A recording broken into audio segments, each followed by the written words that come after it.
ভোটের আগে যে অঙ্গীকার করেছিলেন, ভোটের পর সেই প্রতিশ্রুতিকেই বাস্তবে রূপ দিচ্ছেন শিলিগুড়ির বিধায়ক তথা রাজ্যের পর্যটন মন্ত্রী শঙ্কর ঘোষ।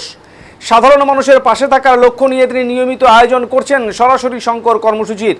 পরপর দুবার শিলিগুড়ি বিধানসভা কেন্দ্র থেকে বিজেপি প্রার্থী হিসেবে জয়ী হওয়ার পর নির্বাচনী প্রচারে দেওয়া প্রতিশ্রুতি অনুযায়ী মানুষের সমস্যার কথা সরাসরি শোনার উদ্যোগ নেন তিনি। সেই ভাবনা থেকেই শুরু হয় সরাসরি শঙ্কর কর্মসূচি, যা এখন ধীরে ধীরে সাধারণ মানুষের আস্থার জায়গা হয়ে উঠেছে। রবিবার শিলিগুড়ি মার্গারেট স্কুলে অনুষ্ঠিত হলো এই কর্মসূচির তৃতীয় পর্ব। আগের দুই পর্বের মতো এবারও শিলিগুড়ি শহর ছাড়াও পার্শ্ববর্তী বিভিন্ন এলাকা ও জেলা থেকে বহু মানুষ নিজেদের ব্যক্তিগত, সামাজিক ও নাগরিক সমস্যার কথা নিয়ে উপস্থিত হন। প্রত্যেকের অভিযোগ ও সমস্যার কথা মন দিয়ে শোনেন শঙ্কর ঘোষ। সংশ্লিষ্ট সরকারি দপ্তরে বিষয়গুলি পাঠিয়ে দ্রুত সমাধানের উদ্যোগ নেওয়ার আশ্বাসও দেন তিনি। তার কথায় জনপ্রতিনিধি হিসেবে মানুষের কথা শোনা এবং তাদের সমস্যার সমাধানের চেষ্টা করাই তার প্রথম দায়িত্ব। যতদিন তিনি শিলিগুড়িতে থাকবেন ততদিন এই কর্মসূচি নিয়মিত চালিয়ে যাবেন বলে এদিন জানান শঙ্কর ঘোষ। এই উদ্যোগে খুশি সাধারণ মানুষও। অনেকের বক্তব্য, আগে ছোটখাটো সমস্যা সমাধানের জন্য বিভিন্ন সরকারি দপ্তরে ঘুরতে হতো, এখন সরাসরি জনপ্রতিনিধির কাছে নিজেদের কথা তুলে ধরার সুযোগ মিলছে, ফলে সমস্যার সমাধানের আশাও বাড়ছে। রাজনীতিতে পদমর্যাদা বাড়লেও শঙ্কর ঘোষের আচরণ ও মানুষের সঙ্গে যোগাযোগের ধরনে কোনো পরিবর্তন আসেনি বলেই মত বহু বাসিন্দার।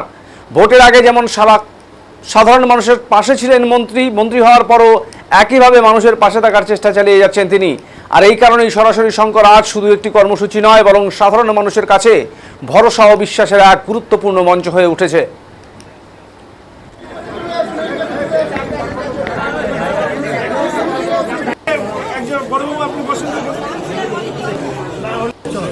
আজকে কি সমস্যা নিয়ে এসেছেন? আমরা সমস্যা নিয়ে আসছি, পানি টঙ্কির মোড়ে একটা বড় ইলিগাল কনস্ট্রাকশন আছে।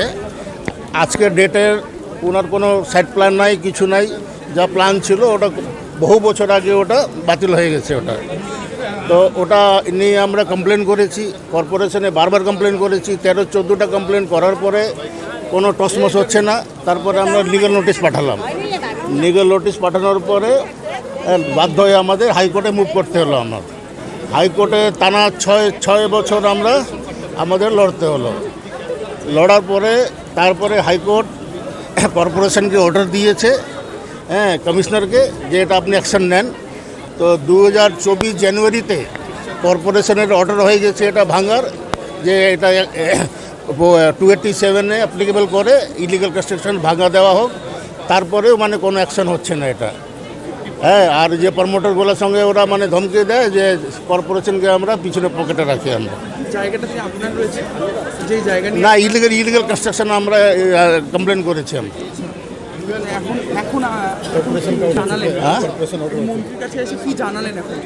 মন্ত্রীর কাছে আমরা খুব বিশ্বাস আছে আমরা যে এটা জাস্টিস পাবো আমরা। আমি রামচন্দ্র আগরওয়াল। আপনার নাম? মদন কুমার ভট্টাচার্য। কি হয়েছে আপনাদের, কি সমস্যা নিয়ে আজকে মন্ত্রীর কাছে এসেছেন? সমস্যা, আমি 2008 থেকে ক্যান্সার নিয়ে কাজ করছি এখানে। আমরা খুব স্মুথলি এখানে ক্যান্সার নিয়ে কাজ করছিলাম 2 নম্বর ওয়ার্ডে। হঠাৎ 2 নম্বর ওয়ার্ডে কাউন্সিলর গার্গী চ্যাটার্জি আমাকে জানুয়ারি মাসে ডেকে থ্রেটিং দেয়। 1 নম্বর হচ্ছে আমি বাইরের লোক, 2 নম্বর হচ্ছে আমি ক্যান্সার নিয়ে কোটি টাকা কামাচ্ছি, 3 নম্বর হচ্ছে ক্যান্সার আমরা ক্লাবকে নিয়ে রাজনীতি করি, তোমাকে বিল্ডিং ছাড়তে হবে। আমাকে লাস্টে 2 দিনের খেতিংয়ে আমাকে বিল্ডিং ছাড়তে হয়েছে। আমি একটা ছোট্ট ঘর নিয়ে কাজ চালাচ্ছি। ও ক্যান্সার পেশেন্ট খুব সাফার করছে। বিল্ডিং যে বলছেন ছাড়তে হয়েছে, সেই বিল্ডিংটা কাদের বা কী ছিল? অ্যাকচুয়ালি এই বিল্ডিংটা একটা অ্যাবান্ডেন্ট বিল্ডিং ছিল, যেটা লোকাল কাউন্সিলরের কাছে ছিলেন, এবং আমরা গঙ্গোত্রীদির কাছে অ্যাপিল করি। পরবর্তীকালে গঙ্গোত্রীদি মুকুল সিং বলে, উনি আমাদের বলে, দেখো আমি অফিসিয়ালি দিতে পারি না, টেম্পোরারি তোমরা বসতে পারো। কিন্তু সেটা আমরা 2009 থেকে আছি।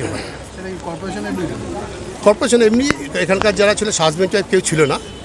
তো ওদের ইচ্ছা ছিল যে হেলথ সেক্টর চালাক, এবং এই ঘটনাটা পুরোটাই স্নিগ্ধা হাজরা, যে তখন কাউন্সিলর ছিলেন, উনি সব জানেন। এখন আপনাদের কি সমস্যা হচ্ছে? আর কি মেইন সমস্যা হচ্ছে কি, যে ক্যান্সার পেশেন্টরা যখন কেমো নিয়ে আসার পর আমাদের কাছে আসলে কিছুক্ষণ রেস্ট করে, একটু খাওয়া দাওয়ার আমরা দিই। যে দোকানে স্পেসটা অনেক ছিল, এখন একটা সিঙ্গেল রুম, ফলে আমি পরিষেবাটার থেকে ভীষণভাবে অসুবিধা হচ্ছে। হ্যাঁ, মন্ত্রীর সাথে কি কথা বলবো? বাস ওনাকে বিষয়ে জানালাম যে আমরা যেরকম স্মুথলি কাজ করছি, কাজটা যাতে করতে পারি। আর আমার এটাই প্রশ্ন যে একজন কাউন্সিলর সে তার চেয়ারে বসে কী করে বলে একটা নাগরিককে যে আপনি বাইরের লোক, আপনি কোটি কোটি টাকা কামাচ্ছেন, আমরা ক্লাবকে নিয়ে রাজনীতি করি, দ্যাট ইজ অবজেকশনেবল। এ কথা কাউন্সিলর করা উচিত হয়নি।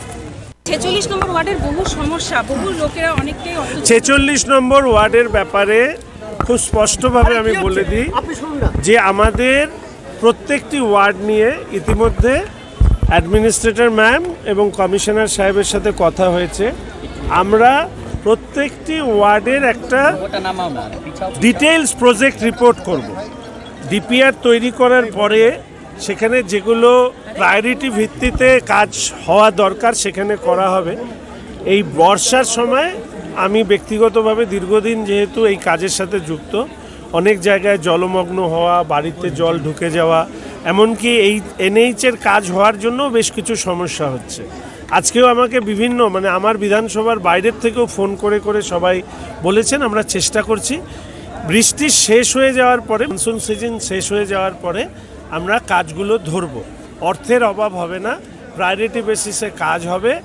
আর এই সময় আমাদের কর্পোরেশনকে অনুরোধ করা হয়েছে যে মূলত ওয়াটার লগিংয়ের যে সমস্যা, সেখানে যদি কোথাও এনক্রোচমেন্ট থাকে সেগুলোকে সরিয়ে দিয়ে জল বের করে দেওয়া, এই চেষ্টা করা হবে।